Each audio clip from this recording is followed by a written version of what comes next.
Magandang hapon, Pilipinas. Narito na ang 2D at Suertres o 3D Lotto 5 p.m. draw, December 19, 2024. Ito ang resulta ng 2D Lotto. 31, 17, in exact order.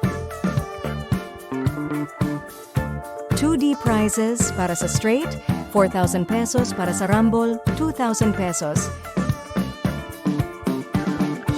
Ito ang resulta ng Suertres o 3D Lotto.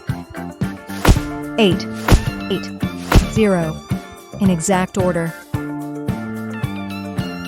3D prizes para sa straight 4,500 pesos, para sa rumble 3, 1,500 pesos, at sa rumble 6, 750 pesos.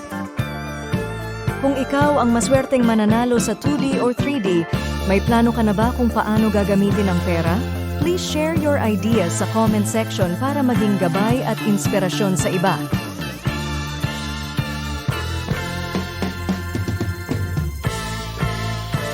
Huwag kalimutang mag-like and subscribe. Magandang hapon at maraming salamat, Pilipinas.